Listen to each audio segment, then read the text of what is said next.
지금 사도 바울은 고린도후서 8장과 9장에서 계속해서 헌금에 대해서 말씀을 하고 있습니다. 사도 바울이 이 고린도 교회의 헌금에 대해서 계속 말씀하는 것은 고린도 교회 성도들이 빨리 헌금을 해서 어려움 당한 예루살렘 교회 성도들을 돕고자 하는 마음으로만 말씀을 하는 게 아닙니다. 지금 사도 바울이 이 말씀을 하는 것은 고린도 교회가 회개의 부흥을 통해서 은혜를 회복했으니 이제 예수님과 동행하는 참으로 복 있는 삶을 더 풍성하게 누리기를 원하기 때문입니다. 여러분, 그것이 이 돈이 하나님인 이 세상에서 헌금이 가진 의미입니다. 여러분, 이스라엘 백성들이 가나안 땅에 들어갔을 때요, 하나님께서는 경계하셨어요. 바로 이 가나안 땅 백성들이 섬기는 그 이방 신들, 바알과 아세라 신들을 절대 섬기지 말라는 거였습니다. 근데 그 신들이 어떤 신들입니까? 재물의 신입니다. 결국에는 풍요의 신인 거예요. 여러분, 이 세상 신은 여러분 돈이라고 말해도 절대 틀린 말이 아니에요. 그래서 이 헌금은 우리가 하나님께서 우리에게 베푸신 이 생명과 구원의 은혜를 충만하게 누리는 것과 아주 밀접한 연관이 있다는 겁니다.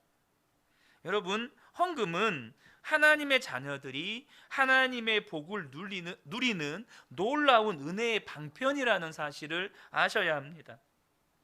사도 바울은 지금 고린도 교회 성도들에게 예루살렘 교회에 보낼 헌금을 미리 준비하라고 권하고 있습니다. 그것은 그동안에 이 사도 바울이 마게도니아 지역 교회들에게 지금 고린도 교회도 예루살렘 교회를 위해서 헌금을 준비하고 있다고 이렇게 자랑을 했었습니다. 그런데 막상 헌금을 받으러 갔는데 이 고린도 교회가 헌금이 준비되어 있지 않았다면 이 사도 바울도 너무 민망하고 또 고린도 교회도 얼마나 창피한 일이 되겠습니까? 그러니 헌금을 미리 준비해 두었다가 언제라도 누구든지 오면 그 헌금을 예루살렘 교회로 보내라는 뜻입니다. 그렇다고 해서 사도 바울은 이 헌금을 체면 때문에 하거나 억지로 하거나 혹은 그냥 할 수 없는데 그냥 주변 사람의 분위기에 휩쓸려서 해서는 안 되고 반드시 기쁜 마음으로 해야 된다고 말씀합니다. 7절의 말씀인데요, 각자 마음에 정한 대로 해야 하고 아까워하면서 내거나 마지못해서 하는 일은 없어야 합니다. 하나님께서는 기쁜 마음으로 내는 사람을 사랑하십니다. 이 헌금은 하나님께 드리는 것이기 때문에 기쁨으로 드리지 않는 헌금은 하나님이 받지를 않으신다는 겁니다. 여러분, 헌금의 매우 중요한 기준이 기쁨으로 드리느냐는 것입니다. 하나님은 그 헌금을 통해서 역사하십니다. 많은 성도들이 교회에서 헌금을 해야 하는 경우가 생길 때 어떤 기준으로 해야 하는지 헷갈려 하시는 분이 계세요. 그 기준을 본문이 우리에게 알려줍니다. 다시 한번 7절 상반절을 보면 각자 마음에 정한 대로 하라는 겁니다. 이 말은 누가 시켜서 하는 것도 아니고 설득해서 하는 것도 아니고 강요해서 혹은 내가 이 정도 하면 되겠다 계산해서도 아니고 체면 때문에 하는 것도 아니고 마음에 정한 대로 하라는 것입니다. 더 쉽게 말하면 마음대로 하라는 거예요. 근데 이 말도 오해하시면 안 되는 것이 마음대로 하라 그러면 누가 헌금할까 싶죠. 여러분, 그러지 않겠습니까? 여러분, 그런데 참 신비한 일이 있어요. 하나님의 자녀들은 그 마음에 헌금할 마음을 하나님이 주십니다. 이것이 마음에 정한 대로예요. 그러니까 하나님께서 우리 마음에 헌금할 마음을 주신 그대로 하라는 겁니다. 그 증거가 지금 우리가 앞주에 나누었던 이 마게도냐 지역 교회의 성도들이에요. 그 성도들의 헌금의 삶의 모습을 보면 고린도후서 8장 3절 4절에 내가 증언하노니 그들이 힘대로 할 뿐 아니라 힘에 지나도록 자원하여 이 은혜와 성도 섬기는 일에 참여함에 대하여 우리에게 간절히 구하니, 그들은 헌금을 할 때 자원했고 사도 바울에게 우리도 헌금하게 해주세요라고 간청했다는 겁니다. 이게 어떻게 가능하죠? 하나님께서 마게도냐 지역 교회 성도들의 마음 안에 그렇게 자원해서 헌금할 마음을 부어주셨다는 거예요. 얼마를 헌금해야 하는 것까지도 하나님은 가르쳐 주세요. 빌립보서 2장 13절의 말씀 잘 아시죠? 너희 안에서 행하시는 이는 하나님이시니 자기의 기쁘신 뜻을 위하여 너희에게 소원을 두고 행하게 하시나니. 그러니까 하나님은 우리 안에 계셔서 하나님이 기뻐하시는 일을 위해 우리 마음의 소원을 주신다는 겁니다. 그래서 여러분, 혹시 교회 안에서 어떤 헌금할 일이 생겼을 때 여러분 하나님께 물으셔야 돼요. 하나님, 제가 이번에 뭐 구제 헌금을 해야 되겠는데, 혹은 또 우리가 곧 부활주일이 다가오잖아요. 부활주일 감사 헌금을 해야겠는데 얼마를 하는 게 좋을까요? 정말 하나님이 주님이시라면, 예수님이 주님이시라면 주님께 묻는 게 정상이죠.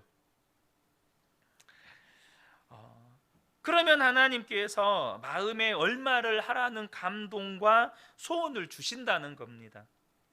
그것은 하나님의 기쁘신 뜻을 이루기 위해서 하시는 일이기 때문에 반드시 놀라운 역사가 있습니다. 저와 여러분이요, 이제부터 헌금을 해야 할 일이 있을 때 꼭 믿음의 실험을 해보셨으면 좋겠습니다. 다른 게 아니고요, 뭐 할 수 없는 금액인데 내가 이 목표 세워놓고 내가 100만 원 해야겠다, 절대 이거 아닙니다. 하나님께 물으시라는 겁니다. 하나님께 물으시라는 거예요. 그리고 하나님께서 마음을 주시면, 마음을 안 주시면 하나님 저 이거 하랍니다 이렇게 하시면 돼요. 거기에 대해서 부담 갖지, 안 주시는데 얼마를 해야 되나요 하나님, 또 떼쓰지 마시고 마음을 안 주시면 여러분의 마음에 정한 대로 하시면 돼요. 근데 마음을 주시면 여러분들이 그것을 예수 동행일기에 한번 기록해 보세요. 그리고 나서 여러분들이 어떻게 순종했는지, 내 마음에 이런 마음이 들었는데 이게 하나님의 뜻일까? 그렇게 질문도 기록해 보시고 쓰셨다가 여러분의 삶에 헌금에 대한 간증이 어떻게 생기는지 기록해 보시라는 겁니다. 제가 사실은 지난주에 이어서 이 말씀을 나누면서 사실 작년 12월에 성탄절 감사헌금이 이렇게 이제 모여져 있는 것이 그대로 지금 정립이 되어 있거든요.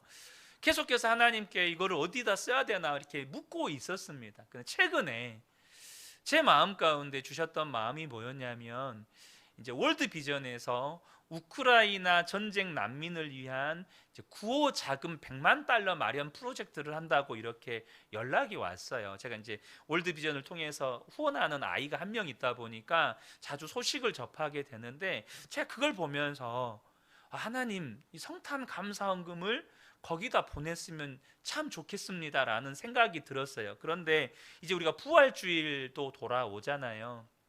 그래서 전 성도님들께 도전을 한번 드리고 싶다는 생각이 들었습니다. 현재 지금 전쟁 난민 330만 명, 그게 며칠 전입니다. 앞으로 한 500만 명도 넘게 늘어날 거라고 이 폴란드 정부에서는 추산을 하더라고요.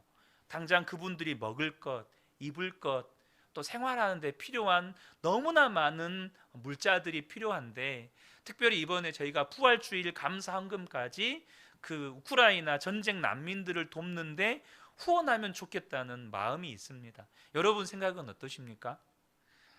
하여튼 기도해 보시고요.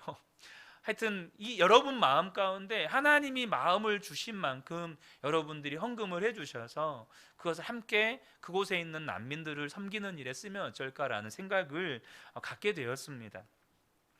여러분, 왜 하나님은 우리 마음에 헌금할 마음을 주시면서 헌금을 하게 하시는 것일까요?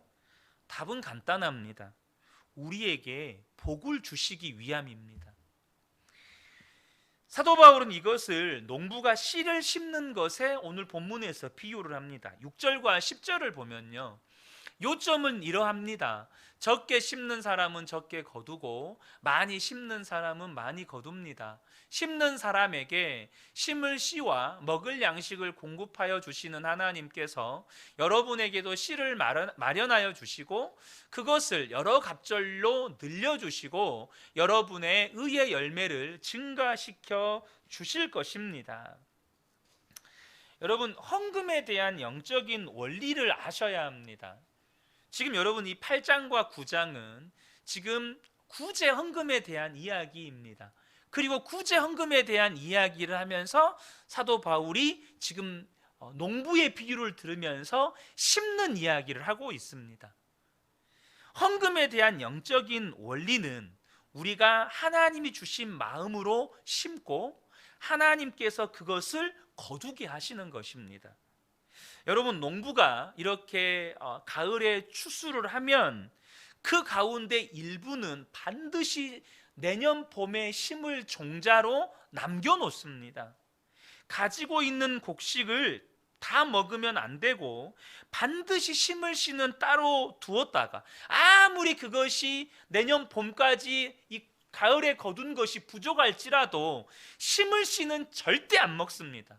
산에 올라가서 풀뿌리를 캐 먹는 한이 있더라도 심을 씨는 남겨둡니다. 왜 그렇습니까? 그것을 심어야 내년에 또 30배, 60배, 100배의 결실을 기대할 수 있기 때문입니다. 여러분, 우리가 가지고 있는 소유 중에도 반드시 씨가 있습니다. 그것을 내 마음대로 다 써버리면 종자를 다 먹어버린 농부와 같이 반드시 궁핍함이 온다는 겁니다. 문제는 안타깝게도 많은 성도들이 이 부분에 대해서 깊이 생각하지 않는다는 거예요. 가지고 있는 것은 다 자기의 것이라고 여기고서 사는 거예요. 여러분, 성도가 가난한 사람들에게 나눠주고 하나님께 헌금하는 일은 농부가 종자를 가지고 봄에 씨를 심는 것과 같습니다.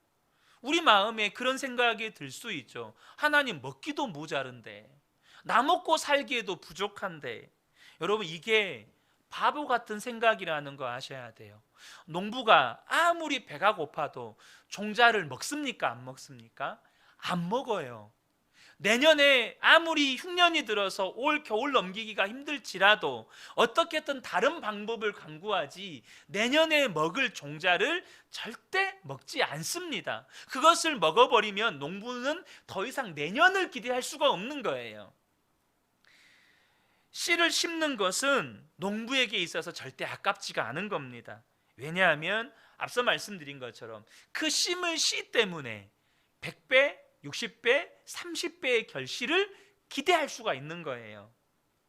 하나님이 우리가 가지고 있는 것 중에 어떤 것은 씨라고 말씀하시는 것은 우리에게 더 풍성하게 주시기 위함입니다. 절대 그것마저 빼앗아 가기 위함이 아니라는 거예요. 심는 것이 곧 거두는 것입니다. 여러분 잘 아시는 것처럼 엘리야가 사르밧 과부에게 딱 한 끼 남을 식량을 요구합니다.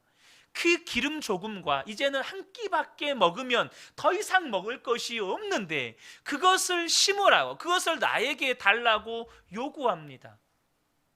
절대 그 여인과 그 과부와 그 아이를 죽이기 위함이 아니었어요. 이 여인이 심었습니다. 그리고 3년 6개월 동안 그 집에는 먹을 것이 떨어지지 않았습니다.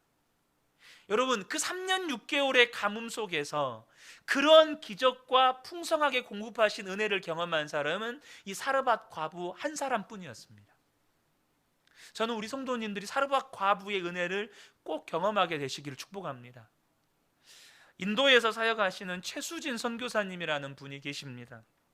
이분은 청년으로 인도와 네팔을 섬기기 위해서 파송을 받으셨습니다. 여러분, 청년 자매가 인도 선교사로 들어간다는 건 굉장히 위험한 일입니다. 하지만 너무나도 확신을 가졌기에 교회에서 파송을 받고 인도에서 어린이 사역과 여성 사역을 하다가 인도의 청년을 만나서 결혼을 하고 완전히 인도 사람이 되어버렸습니다. 두 자녀도 낳았어요. 교회도 개척하고 여성 사역을 위해서 센터를 건립하다가 8천만 원의 재정이 부족해서 건축을 중단하게 됐습니다. 그러다가 아들이 고등학생인데 학교에서 무릎을 심하게 다쳐서 급하게 한국으로 들어와서 수술을 해야만 하는 상황에 처하게 됐습니다. 그렇게 한국으로 들어오려고 준비를 하는데 그 선교사님이 개척한 교회가 13가정이 있었대요. 그런데 이분들이 선교사님 아들이 한국에 들어가서 수술을 해야 한다고 하니까 각자가 돈을 모아서 가져왔는데 그 금액이 80만 원이었습니다. 당시 그 성도님들 대다수가 차밭에서 노동을 하시는 노동자들이셨는데 그분들 한 달 월급이 5만 원이었습니다. 그러니까 80만 원은 이 성도님들 한 달 월급보다 더 큰 금액을 모아가지고 이 선교사님께 드린 거였어요.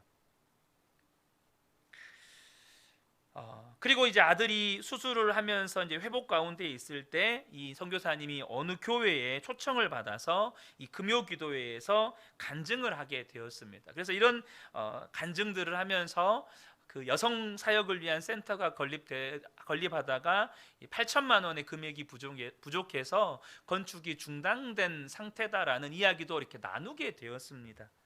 그런데 그 모든 간증들을 들으시다가 어느 한 성도님이 너무 큰 은혜와 감동을 받고 목사님을 찾아와서 그 인도의 여성들을 위한 센터 건립에 필요한 8천만 원을 제가 헌금하겠습니다 라고 결단을 하신 거예요. 그래서 이 선교사님이 그 8천만 원을 인도로 보냈습니다. 그러면서 인도에 있는 성도들에게 이런 이야기를 해줬습니다. 여러분들이 헌금한 80만 원이 8천만 원이 되어서 돌아왔습니다. 진짜 100배가 됐죠? 진짜 100배가 된 겁니다. 이 소식을 전해 들은 성도님들이 너무나도 기뻐하고 감사했다는 거예요. 여러분, 헌금에는 이런 역사가 있습니다. 하나님께서 우리에게 어떤 때는 눈물의 헌금을 받으시는 것 같을 때가 있어요. 그 마치 사르밧 과부처럼. 그런데 여러분, 왜 하나님이 그렇게 하실까요? 정말 내가 볼 때는 이거 드리면 나는 더 이상 먹을 것도 없어. 이거 드리면 나는 이제 쫄딱 망할 것 같아요. 근데 왜 그 눈물의 씨 같은 그것을 드리라고 할까요? 말 그대로 그게 씨니까 하나님께서 바치라고 하는 겁니다. 그건 내가 먹을 게 아니고 씨니까 바쳐야 한다는 거예요. 씨는 심으면 반드시 100배, 60배, 30배의 결실로 우리에게 되돌아오기 때문에 하나님께서 그 눈물의 헌금을 씨로 심으라고 우리에게 요청하시는 거예요. 여러분, 하나님의 시선은 100배, 60배, 30배의 결실에 가 계시는 거예요. 그래서 고린도 교회 성도들에게 사도 바울이 예루살렘 교회를 향한 구제의 헌금을 정말로 마음과 정성을 다해서 미리 준비하고 그렇게 헌금을 드리라고 권하는 것입니다. 사랑하는 성도 여러분, 우리가 주님의 뜻대로 순종해서 헌금하고 그렇게 하나님께 드리면 하나님은 반드시 저와 여러분의 삶에 넘치도록 주십니다. 대부분의 기독교 국가들, 오랜 세월 동안 하나님의 말씀대로 살아본 나라들은 여러분, 지금 대부분의 나라들이 다 선진국입니다. 여러분, 우리가 그렇게 믿음으로 심으면요, 우리의 자손들이 또한 그것을 거두게 돼요. 솔로몬은 선한 왕이었습니다. 하지만 그 말년은 좋지 못했습니다. 잘 아시는 것처럼 그가 이방 여인들을 아내와 첩으로 들였고 그 아내와 첩들이 솔로몬으로 하여금 하나님으로부터 마음을 돌아서게 만들어 버렸습니다. 그때 하나님께서 솔로몬에게 진노하시면서 하신 말씀이 있어요. 두 가지를 말씀하시는데 나라를 빼앗아서 신하에게 줘버리겠다는 거예요. 근데 하나님께서 나라를 빼앗아서 신하에게 주시겠다고 하시면서 한 가지를 더 말씀하십니다. 열왕기상 11장 12절 13절인데요. 그러나 내 아버지 다윗을 위하여 내 세대에는 이 일을 행하지 아니하고 내 아들의 손에서 빼앗으려니와 오직 내가 이 나라를 다 빼앗지 아니하고 내 종 다윗과 내가 택한 예루살렘을 위하여 한 지파를 내 아들에게 주리라 하셨더라. 분명히 나라를 빼앗아서 여로보암 이 신하에게 주시겠다고 말씀하셨지만 완전히 빼앗지도 않고, 또 솔로몬 때가 아니라 그 자녀 때에 빼앗을 것이며, 또 한 지파는 남겨두겠다고 하신 이유가 뭐죠? 다윗 때문이었습니다. 오늘 본문의 표현대로 바꾸면 다윗이 심은 것으로 인하여서 하나님의 진노의 수위조차도, 하나님의 징계의 수위조차도 낮아진다는 거예요. 여러분, 이거 믿으십니까? 여러분이 믿음으로 하나님께 심으면 하나님은 그 열매를 여러분의 자녀들이 또한 거두게 하실 뿐만 아니라, 때로는 저와 여러분의 자녀가 하나님께 범죄함으로 징계를 받는다 할지라도 하나님께서는 그 징계의 수위조차도 낮추어 주신다는 거예요. 사랑하는 성도 여러분, 저와 여러분이 이것을 소망하셨으면 좋겠습니다. 목사인 저에게는 하나님께서 재정보다는 희생과 헌신으로 헌금을 요구하시는 것 같아요. 근데 지금도 여전히 부끄러운 고백입니다. 그러니까 저는 하나님 앞에 물질로 드릴 수 있는 사람은 아니니까 제가 그런다고 헌금을 안 한다는 의미가 아니고요. 근데 어쨌든 저에게 하나님께서 헌신으로 혹은 또 희생으로 헌금을 받으시려고 이렇게 개척을 시작하게 하셨는데, 이 주님의 몸된 교회를 세우는 일에 나 홀로 또 우리 가족들만 헌신해야 한다는 것이 도무지 이해가 되지 않았습니다. 이게 이제 부끄럽게 고백하는 겁니다, 여러분. 하나님께서 여러분들에게 어떤 헌금을 요구하시는 것과 저에게 어떤 헌신을 요구하시는 것과 비슷한 맥락이라고 보여져요. 그래서 도무지 이해도 안 되고 해석이 안 되는 그 상황에서 제가 언젠가도 말씀드렸던 파송을 받고 홀로 드리는 첫날 월요일 새벽에 홀로 드리는 새벽 예배 때 정말 눈물로 예배를 드렸는데, 지금 생각해 보면 그 눈물은 참으로 부끄럽게도 억울함의 눈물이었고, 또 아픔의 눈물이었고, 또 이해되지 않는 것에 대한 그런 탄식의 눈물이었습니다. 하지만 그 과정들 속에서 이제는 희생과 헌신이 제게 요구되어질 때 깨달아지는 게 있습니다. 다른 거 아닙니다. 하나님 앞에 갔을 때 상급이 크겠구나, 하나님께서 더 큰 상급을 내게 주시겠구나 라는 것을 이제는 조금 알 것 같습니다. 사랑하는 성도 여러분, 여러분들도 한번 생각해 보시면 좋겠습니다. 여러분은 지금 하나님이 풍성하게 심을 씨를, 여러분에게 풍성하게 되돌려줄 그 씨를 여러분 심고 계신가요? 여러분의 자녀와 후손들이 거둘 축복의 씨를 여러분 지금 심고 계십니까? 여러분, 내 때에 거두지 못하더라도 여러분의 자녀의 때에 여러분의 자녀들과 여러분의 자손들이 거둘 수 있다면 얼마나 그것도 은혜입니까? 그런데 여러분, 우리가 분명히 알아야 될 건, 우리가 하나님 앞에 드리고 또 어려운 사람을 구제하고 돕는 이 축복의 씨를 심는 건 이 세상에서 다 거두는 것이 아니라는 겁니다. 이 세상에서 잘되고 자손들이 복을 받는 것이 하나님이 진짜 주시려는 열매가 아니라는 거예요. 그것은 하나님이 주시려는 열매의 그림자일 뿐이에요. 여러분이 이 땅에서 복을 누리고 또 여러분이 이 땅에서 자녀들이 잘되고, 이것은 하나님이 진짜 주시려는 상급의 그림자라는 겁니다. 여러분, 우리가 진짜 심고 거두는 것의 진짜는 하늘에 보합니다. 여러분, 이거 아셔야 돼요. 부자 청년이요, 예수님께 나와서 내가 어떻게 하면 영생을 얻을 수 있겠습니까? 라고 물었을 때 예수님이 부자 청년에게 뭐라고 말씀하십니까? 네가 가진 모든 소유를 팔아서 가난한 자들에게 나누어 주고 나를 따르라고 하셨습니다. 그러면서 하신 말씀이 있어요. 그게 뭘까요? 마태복음 19장 21절을 보면 예수께서 이르시되 네가 온전하고자 할진대 가서 네 소유를 팔아 가난한 자들에게 주라. 그리하면 하늘에서 보화가 내게 있으리라. 그러니까 하나님, 예수님께서 청년에게 약속하신 건 네가 소유를 팔아서 가난한 자들에게 나누어 주면 이 땅에서 네가 더 큰 부자가 되고 만사형통하게 되고 네 자자손손 복을 누리게 될 것이다가 아니고 하늘에 너의 부하가 있을 것이다 라는 거였습니다. 여러분, 저와 여러분이 이 땅에서 심을 때 정말 저와 여러분이 기대해야 될 것은 영원한 하나님 나라에서 주실 보화입니다. 상급이에요. 이것이 믿어져야 씨가 심어지는 겁니다. 그리고 이게 진짜라는 거예요. 하나님 나라에 눈이 뜨인 사람은 반드시 이 세상에서 더욱 움켜쥐려고 하지 않습니다. 하나님 나라에 눈이 뜨인 사람은 사도 바울과 같은 고백이 돼요. 이전에 유익하던 모든 것이 이제는 내게는 배설물처럼 여겨져요. 뭐가 가장 귀하죠? 예수 그리스도를 아는 지식이 가장 귀해요. 이 고백이 반드시 되어져요. 왜요? 사도 바울은 하나님 나라 3층천에 올라가서 하나님 나라의 영광을 봐버렸어요. 그러니까 이 땅의 것을 보면 그것은 악취덩어리인 거예요.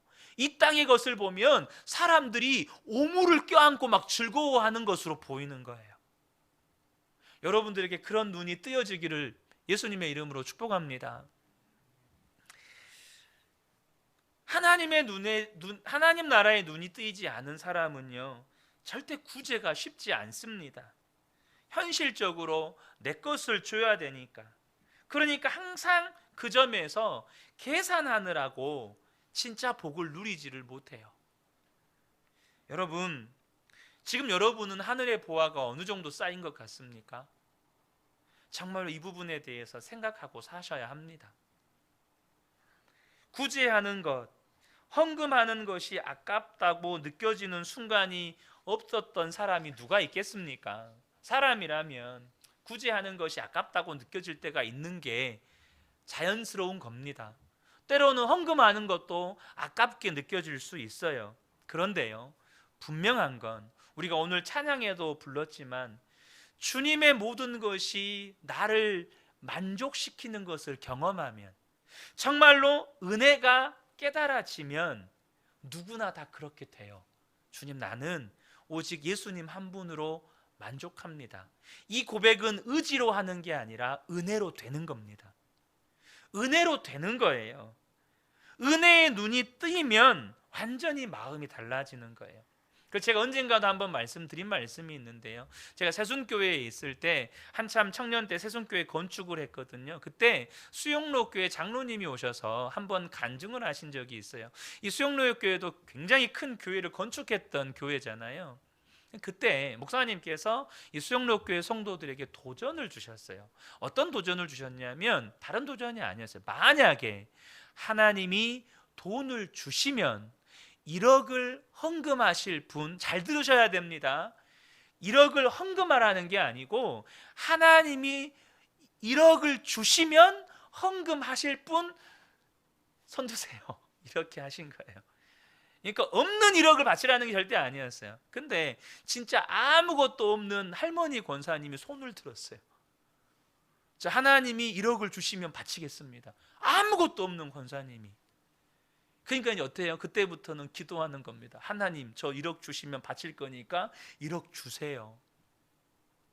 그렇게 기도했습니다. 근데 놀라운 일이 생겼어요. 무슨 일이냐면 이 할머니 권사님에게 어느 날 관공서에서 찾아왔어요. 그게 뭐냐면 그 할머니도 모르는 할머니 앞으로 잡혀있는 땅이 있었어요.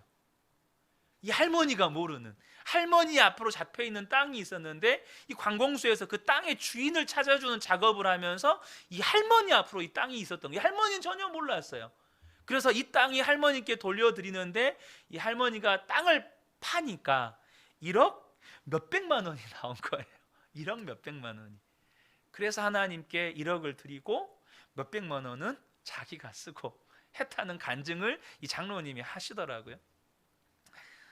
사랑하는 성도 여러분, 기억하셔야 됩니다. 은혜의 눈이 뜨여야 하나님께 심어지는 겁니다.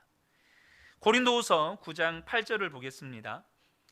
하나님께서는 여러분에게 온갖 은혜가 넘치게 하실 수 있습니다. 그러므로 여러분은 모든 일에 언제나 쓸 것을 넉넉하게 가지게 되어서 온갖 선한 일을 얼마든지 할 수 있습니다. 자, 온갖 선한 일을 언제 하는 겁니까?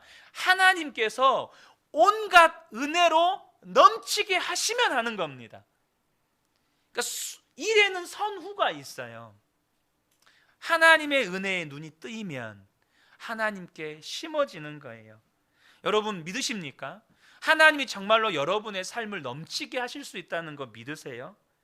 우리가 어떤 일이든지 마음껏 쓸 수 있는 넉넉한 재물도 하나님은 주실 수 있습니다. 그런데요, 목적을 분명히 아셔야 합니다. 하나님께서 왜 그런 재물을 주실까요? 온갖 선한 일을 마음껏 하게 하시려고 재물을 주시는 겁니다. 안타깝게도 많은 성도들 마음 안에 이 소원이 없습니다. 하나님 나라와 하나님의 영광에 대한 소원이 없어요. 온갖 선한 일을 하려는 마음이 있으면 하나님은 은혜를 부어주시고 그 은혜로 심으면 또 하나님은 열매 맺게 하시는데, 우리 마음 안에 은혜의 눈이 열리지 않으니까 하나님이 기뻐하시는 뜻대로 하고자 하는 마음의 소원이 안 생기는 거죠. 여러분 기억하셔야 합니다. 우리가 하나님이 기뻐하시는 뜻대로 흘려보내고 돕고 헌금하는 마음에 인색함이 있으면 하나님이 주시는 축복의 문도 닫히게 된다는 거예요. 사도 바울이 이 헌금을 가지고 하나님께 영광을 돌리는 일이라고 표현을 합니다. 13절인데요. 여러분이 이 봉사의 결과로 그들은 하나님께 영광을 돌릴 것입니다. 여러분, 우리가 하나님께 영광을 돌리는 방법은 여러 가지가 있습니다. 당장 우리가 입술로 주님을 찬양할 때, 또 우리가 어떤 간증을 할 때 하나님께 영광을 돌립니다 라고 표현하기도 하죠. 그런데 오늘 본문을 보면 이 구제 헌금을 통해서 하나님께 영광을 돌리게 된다는 거예요. 그것이 어떻게 그렇게 되는 겁니까? 우리가 어려운 사람을 도왔어요. 그러면 그 사람이 어떻게 할까요? 내가 참 힘들고 어려웠는데 그 교회와 그 성도들을 통해서 도움이 왔어요. 그러면 그 성도의 입에서는 어떤 고백이 나올까요? 하나님 감사합니다. 그게 하나님이 영광을 받으시는 거예요. 우리가 그 구제헌금을 하고 어려운 사람을 도우면 그렇게 해서 하나님이 영광을 받으신다는 겁니다. 12절을 보면 이렇게 고백하죠. 여러분이 수행하는 이 봉사의 일은 성도들의 궁핍함을 채워줄 뿐만 아니라 많은 사람들로 하여금 하나님께 감사를 넘치게 드리게 할 것입니다. 그렇게 예루살렘 교회 성도들을 섬기면 예루살렘 교회 성도들의 수많은 성도들의 입술의 고백 가운데 하나님 감사합니다, 하나님 감사합니다, 이 고백이 나오는 거예요. 여러분, 하나님께서 성도들에게 11조를 하나님께 드릴 것을 말씀하십니다. 첫 열매를 하나님께 드리라고 말씀하십니다. 하나님이 돈이나 혹은 첫 수확물이나 소나 양의 새끼가 왜 필요할까요? 필요해서가 아닙니다. 하나님께서 우리에게 하나님께 드리라고 하는 이유는 100% 우리를 위해서 하라고 하시는 겁니다. 그것을 가지고 어려운 사람을 도와라, 필요한 사람에게 나누어 주라. 여러분, 정말로 어려운 사람에게, 필요한 사람에게 구제의 헌금이, 우리의 헌신과 봉사가 흘러갔어요. 근데 그 어려운 사람은 어떻죠? 우리에게 갚을 방법이 없습니다. 우리에게 갚을 방법이 없어요. 그러니까 어떻게 할까요? 우리에게 갚을 방법이 없으니 그분들이 하는 건 이겁니다. 하나님, 그 교회와 그 성도들이 나에게 이렇게 했습니다. 그런데 나는 그들에게 갚아줄 것이 아무것도 없습니다. 그러니 하나님이 좀 갚아주세요. 나는 그 성도들, 그 교회를 갚을 힘이 없으니 이제 하나님이 그 교회와 성도들에게 복을 주세요. 이렇게 기도하지 않겠어요? 14절의 말씀이 바로 그 말씀이에요. 그들은 또한 여러분에게 주신 하나님의 넘치는 은혜 때문에 여러분을 그리워하면서 여러분을 두고 기도할 것입니다. 여러분, 하나님이 우리가 복을 받을 때 반드시 그 축복 기도, 이 축복 기도를 가르쳐 주시거든요. 하나님께서 그런 원리를 정해 두셨어요. 하나님의 백성들이 축복할 때 그 축복의 기도를 통해서 복이 흘러가도록. 그래서 민수기 6장에 보면 아론과 제사장들에게 이스라엘 백성들을 축복하게 하라고 말씀하셨고, 그렇게 축복 기도를 하면 하나님께서 그들에게 복을 주실 것이다 라고 말씀을 하세요. 그런데 이 축복 기도가 소위 목회자들만 하는 기도가 아니라는 겁니다. 여러분, 아주 가난한 사람의 축복 기도가 오늘 본문에 나와요. 그게 뭐죠? 자기는 갚을 길이 없어요. 그런데 도움을 받았어요. 그러니까 뭐 하죠? 하나님, 저 교회와 저 성도들에게 복을 주세요. 여러분, 목사의 축복 기도보다요, 하나님이 더 기뻐하시고 역사하시는 축복 기도가 가난한 사람들의, 가난한 성도들의 축복 기도예요. 이 비밀을 저와 여러분이 아셔야 한다는 겁니다. 사람에게 심고 하나님이 거두게 하시는 거예요. 그래서 여러분, 갚을 길이 없는 사람들이 복인 거예요. 여러분, 이거 아셔야 합니다. 갚을 길이 없으니까 그분들은 하나님께 우리를 위해서 기도하는 것밖에 할 것이 없어요. 여러분 주변에 갚을 길이 없는 사람들이 있어요. 이제는 그분들을 바라보는 여러분의 시선이 바뀌어야 돼요. 아이고 보배들, 나에게 복 줄 사람들. 여러분 주변에 좋은 음식 하나 대접하면 그 다음에 그 사람이 여러분에게 대접하는 그런 관계 있잖아요. 그런 분들에게는 아무리 돈을 써도 복이 없어요. 왜죠? 내가 주고 받았으니까. 내가 섬긴 것에 대한 복을 그분의 섬김으로 내가 이미 받아버린 거예요. 근데 갚을 길이 없는 연약한 교회, 갚을 길이 없는 선교사님, 가난한 분들을 이렇게 섬기는 건, 그러면 그분들은 어떻게 하죠? 그분들이 할 거는 축복 기도밖에 없는 거예요. 여러분, 그것이 다 우리에게 복이 된다는 것입니다. 이것이 하나님께서 굳이 하는 일을 통해서 성도들에게 복을 주시려는 방법이에요. 그래서 고린도 교회 성도들에게 너희들이 이 회개의 부흥을 통해서 은혜가 회복되었으면 이제는 힘써서 그 은혜가 여러분에게 복이 되도록 구제함으로 흘려보내라고 권면하는 것입니다. 사랑하는 성도 여러분, 구제가 축복입니다. 여러분, 섬김이 축복이에요. 근데 이제 한 가지 꼭 기억하셔야 될 거는, 그러면 목사님, 어려운 사람을 그냥 내가 도우면 되지, 꼭 교회에다 헌금을 해야 합니까? 이런 질문이 생길 수 있잖아요. 근데요, 우리가 분명히 어려운 사람을 직접 도울 수 있어요. 근데 거기에는 항상 위험이 따라요. 무슨 위험이냐면, 이 도움을 받은 사람이 하나님께 감사하기보다 이 사람을 의지하게 된다는 거예요.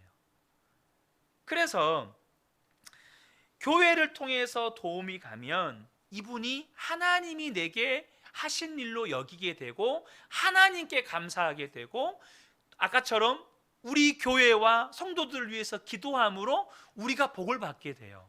근데 내가 직접 하게 되면 내가 하나님 자리를 대신하게 되어 버릴 수 있는 위험성을 가지게 된다는 겁니다.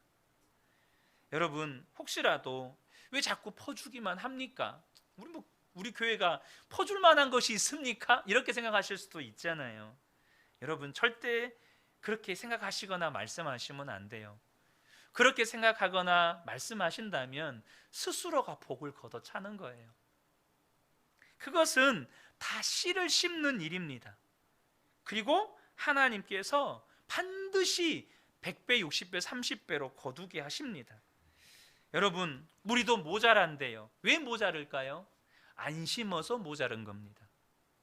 안 심었기 때문에 모자른 거예요. 우리가 예수 믿고 받은 은혜가 정말 엄청납니다. 그러나 그 다음 하나님의 계획이 있어요. 그건 뭐냐 하면 우리 주변의 모든 사람들에게 우리를 통해서 생수의 강이 흘러가는 겁니다. 이것이 하나님이 우리를 축복하시는 원리예요. 우리가 교회든지 개인이든지 우리는 축복의 통로일 뿐입니다. 우리가 주변 사람들에게, 또 가난한 이웃들에게, 가난한 교회와 선교사님들과 어려운 성도들에게 문을 열면 열수록 하나님의 문은 더욱 열립니다. 반대로 문을 닫으면 닫을수록 하늘 문도 닫힙니다. 사랑하는 성도 여러분, 저는 우리 그 은혜 교회가 하늘의 문을 여는 교회가 되었으면 좋겠습니다. 그러려면 우리가 구제의 문을 여셔야 합니다. 가난한 이웃들, 가난한 교회들, 가난한 선교사님들, 가난한 성도들을 향해서 문을 여셔야 우리 교회를 향한 하늘의 문도 열린다는 거예요. 저는 우리 근혜교회 모든 성도님들이 이 은혜를 충만하게 누리시기를 예수님의 이름으로 축복합니다. 아멘.